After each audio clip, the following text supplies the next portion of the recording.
The intuitive child is in trouble in the home with the narcissistic parent or parents.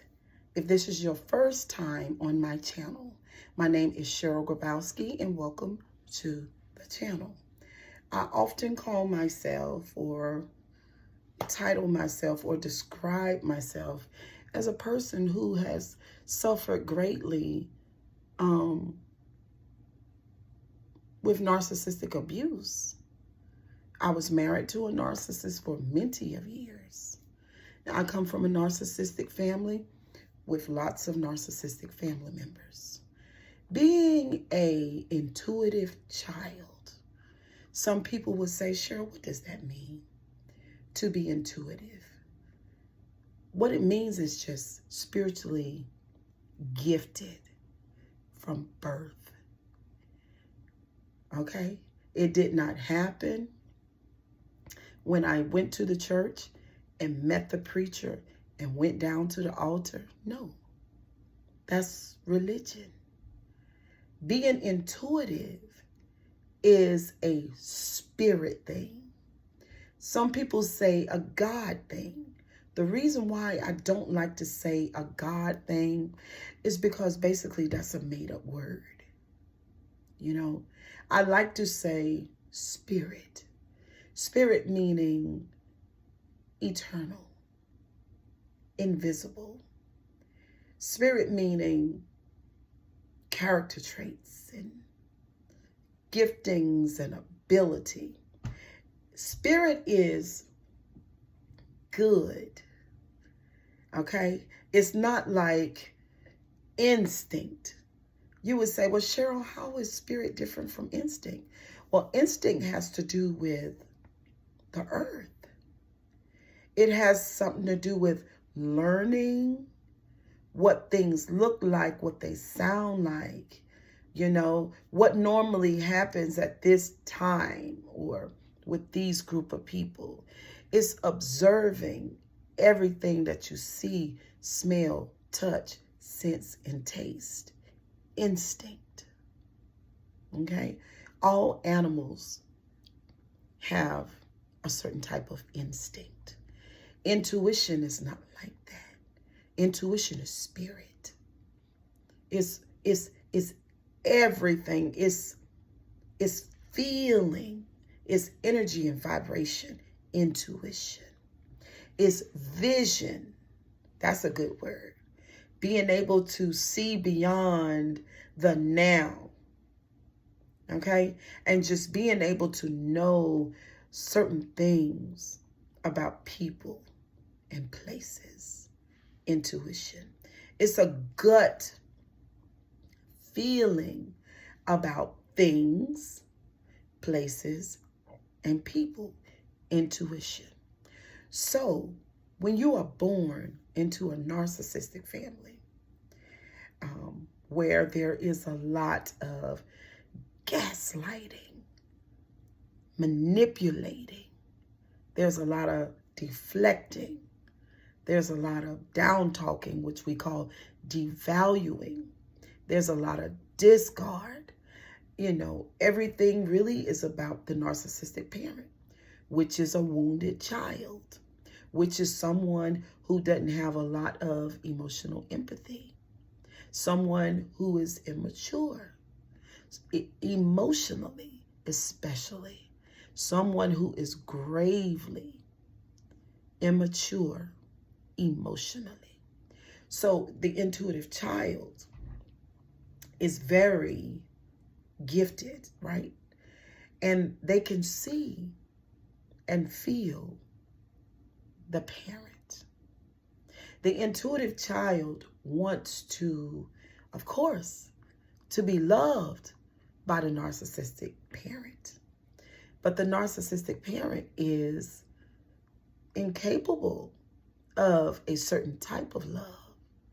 They have some form of love or some measure, and that's what they use in relationships and with their children. But it is not a healthy love. And so the intuitive child is there, full of emotions, Sensitive. That's a good word. You might say, Cheryl Grabowski, what do you mean by sensitive? The intuitive child is sensitive and emotional. The intuitive child has empathy. The intuitive child knows when danger is around. The intuitive child is protective over the narcissistic parent and the other siblings. Okay? But they are in this home or in this dynamic with the narcissistic parent.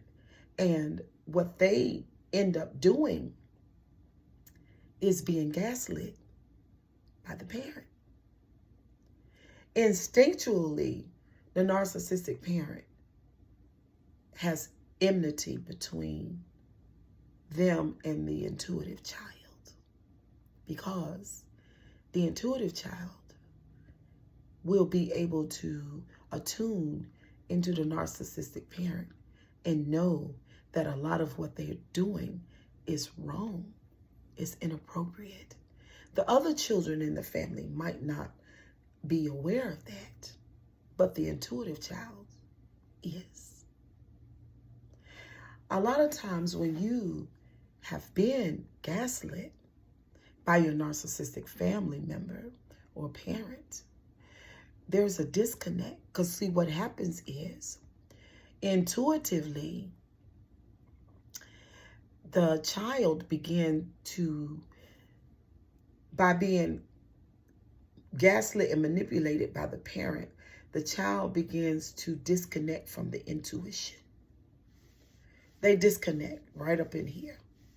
And even though they have this wonderful spiritual and eternal GPS with the morals, the ethics, and the character and everything, even though they have that, they begin to disconnect from it because the narcissistic parent takes this position from the child. And this is leading and talking to and trying to guide the child. But the narcissistic parent says, oh no, child, that's not true.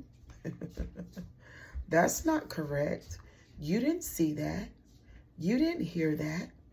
That makes no sense. You go sit down with your little crazy self. I don't know where you get that from. Honey, you just as crazy as the day is long.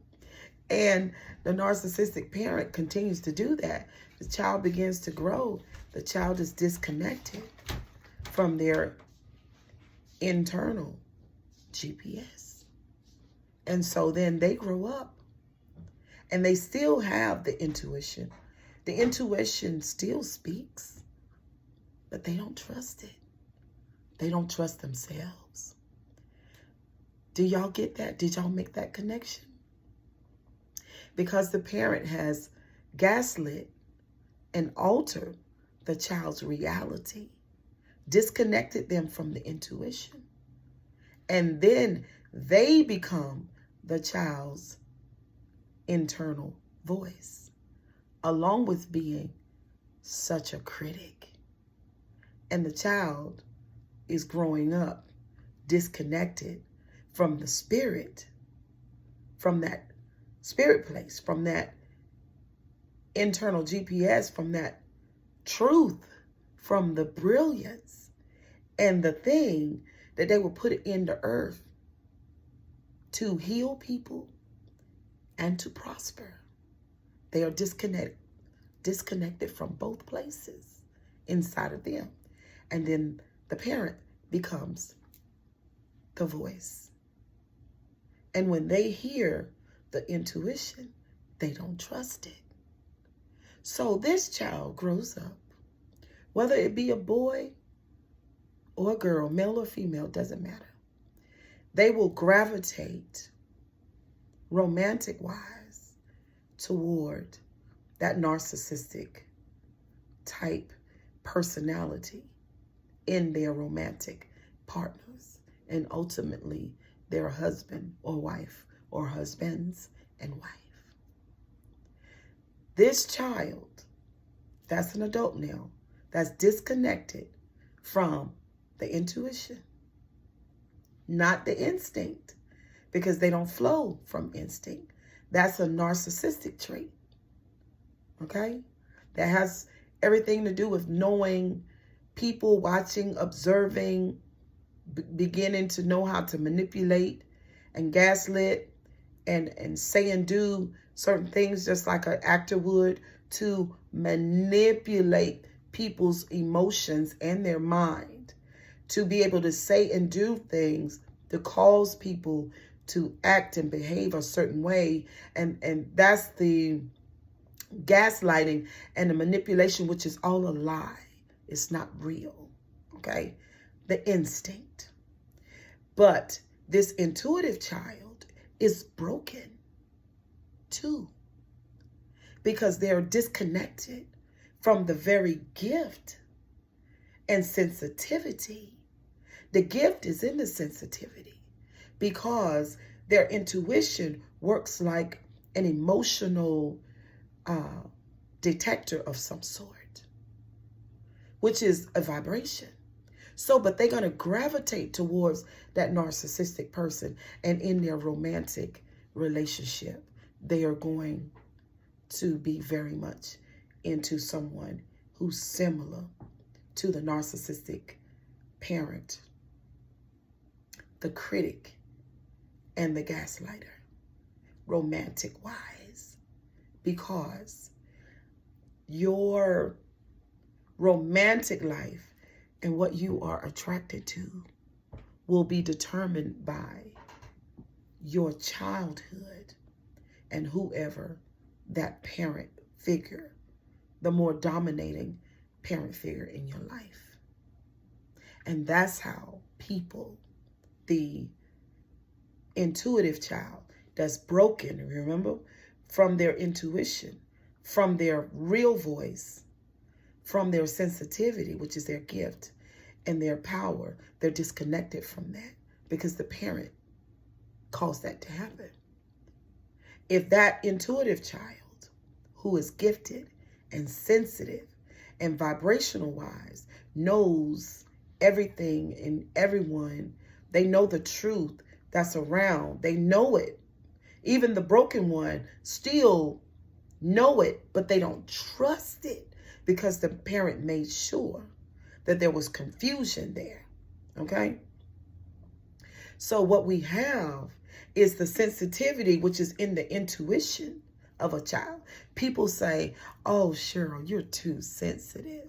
The sensitivity is a gift, okay? It's a whole gift, but not in the narcissistic family. In a narcissistic family, it becomes a crippling thing. You will be crippled and ostracized behind this very wonderful thing that Spirit has sent you in the world to have, that healing ability that you have. Now, in your romantic relationship, as the intuitive, sensitive child grows up, they gravitate toward this selfish, narcissistic person like the parent. And the narcissistic person needs the intuition. Remember? They need that because this is their in the sensitivity around all the emotions because of the sensitivity that this intuitive broken child has. The narcissistic person needs that for life battery. And until the intuitive, disconnected child from their life GPS, until they meet somebody like me, they will be crippled. Because I met someone one day, my coach, Miss Bracco, who is a intuitive, sensitive person who had to find her way as well. And she taught me why and how I had been gaslit, manipulated, and now how I had been disconnected from the very thing that brings healing and wonderful energy to this world. Now, what I do is I learn how to cultivate my internal GPS And I keep it to myself mostly, and I share it when I want to, okay? And when I do that, people grow, they prosper, they evolve, no matter what they're going through. It's a total gift. I did not get it from church. It came from spirit before I was even born. But listen, guys, if you guys want to know more about the difference between the intuition and the instinct, just leave it in the comment section and we'll do a live on it. Kisses and hugs. Y'all have a wonderful day, and I'll see y'all on the next video. Bye, guys.